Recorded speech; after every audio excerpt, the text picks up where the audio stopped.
4 లక్షణాలు కలిగిన వాడు ప్రపంచంలో ఏ పనిలోనూ ఓడిపోడు అన్నాడు. అందుకోసం అన్ని పనులు అవుతాయి అన్నారు. ఏమిటా 4 లక్షణాలు?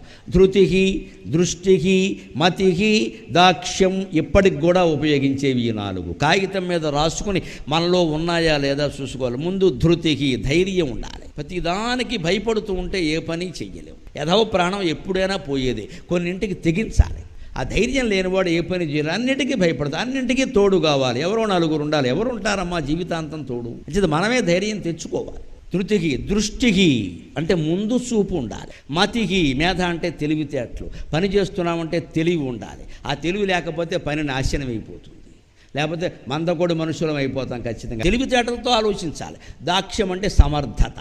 అసమర్థుడైన వాడు ఎప్పుడూ ఏ కార్యాన్ని సాధించలేడు. ధృతికి, దృష్టికి, మతికి, దాక్ష్యం ఈ 4 లక్షణాలు ఉంటే హనుమంతుల్లా మనం కూడా పనులు సాధిస్తాం.